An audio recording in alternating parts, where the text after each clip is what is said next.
एक घने जंगल में टुनटुनी चिड़िया अपनी सास टूनी चिड़िया के साथ रहती थी। टुनटुनी का पति बंटी कबूतर बैंगन बेचने का काम करता था। उसकी दुकान के बैंगन ताजे होते थे, जिसके चलते बंटी कबूतर की दुकान पर बैंगन खरीदने वालों की भीड़ लगी रहती थी।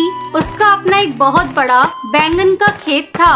सुबह सुबह टुनटुनी चिड़िया और उसकी सास टूनी चिड़िया खेत में से बैंगन तोड़कर इकट्ठा करती थी, फिर बंटी कबूतर उन्हें ले जाकर दुकान पर बेचता था। इस तरह उनका जीवन बड़े आराम से बीत रहा था। बंटी कबूतर की दुकान के पास ही कालू कौवे की भी बैंगन की दुकान थी। उसकी दुकान पर बहुत ही कम पक्षी जाते थे। इससे कालू कौवा बहुत परेशान रहता था। ऐसा क्या करूं जिससे इस बंटी कबूतर के बैंगन की दुकान बंद हो जाए। इसकी दुकान की वजह से ही पक्षी मेरी दुकान पर नहीं आते। कुछ न कुछ इंतजाम करना ही होगा। ऐसा सोचकर कालू कौवा बंटी कबूतर के बैंगन के खेत के चारों ओर जहर मिला देता है।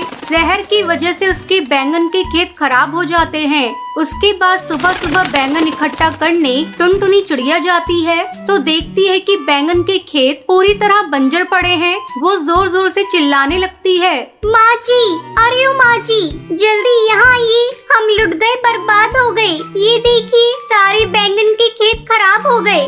टुनटुनी चिड़िया के चिल्लाने की आवाज सुनकर टूनी चिड़िया वहाँ आती है। बहू, ये सब क्या हो गया?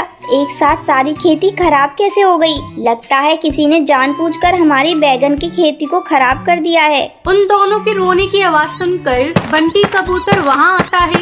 ये सब कैसे हो गया माँ? कल रात तो मैंने इन्हें अच्छे से पानी दिया था। मुझे भी कुछ समझ में नहीं आ रहा है बेटा। इस तरह कई दिन गुजर जाते हैं। अब बैंगन के खेत खराब होने की वजह से बंटी कबूतर की दुकान बंद हो जाती है।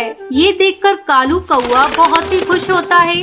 मेरी चालाकी का ही नतीजा है कि आज इस बंटी कबूतर की दुकान बंद है। अब सारे जंगल के पक्षी मेरी दुकान पर आएंगे और मैं जल्दी ही माला माल हो जाऊंगा। बड़ा आया था मुझसे मुकाबला करने, एक ही बार में इसकी छुट्टी कर दी मैंने। हा हा हा। एक दिन बंटी कबूतर अपनी दुकान की तरफ से गुजर रहा था। तभी कालू कौवा उसे देखता है और उससे कहता है, अरे ओ बंटी भाई, कहाँ जा रहे हो? तुम्हारी खेती के बारे में सुना, बहुत दुख हुआ। ऐसा करो, तुम मेरी दुकान से कुछ बैंगन ले जाकर अपनी दुकान पर बेचना शुरू कर दो। कालू कौवे की बातों को सुनकर बंटी कबूतर कोई जवाब नहीं देता और वहाँ से चला जाता है। वो बहुत दुखी था। ऐसे में एक दिन टूनी चिड़िया बहुत ही उदास बैठी थी। तभी उसके घर उससे मिलने के लिए हरी तोती आती है। टूनी चिड़िया को उदास देखकर हरी तोती उससे पूछती है, क्या बात है टूनी बहन, तुम इतनी उदास क्यों हो? क्या बताऊँ हरी काकी, जब तुम दूसरे जंगल घूमने के लिए गई थी तभी मेरे घर एक घटना घट गई। पता नहीं कैसे हमारी सारी बैंगन की खेती खराब हो गई और बंटी कबूतर की दुकान बंद हो गई। अब हमारे पास इतने पैसे भी नहीं हैं कि हम लोग फिर से बैंगन की खेती लगाएं। ये तुम क्या कह रही हो बहन? मुझे तो इस बारे में कुछ पता ही नहीं था।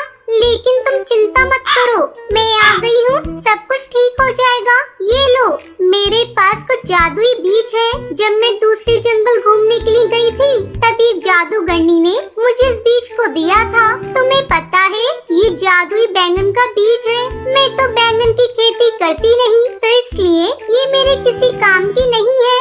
इन बीजों को देने के लिए मैं तुम्हारे घर आई थी। इन बीजों को तुम अपने खेतों में बिखेर देना। इतना कहकर हरी तोती वहाँ से चली जाती है। फिर टूनी चिड़िया अपनी बहू टुनटुनी के साथ मिलकर उन बीजों को अपने खेतों में बिखेर देती है।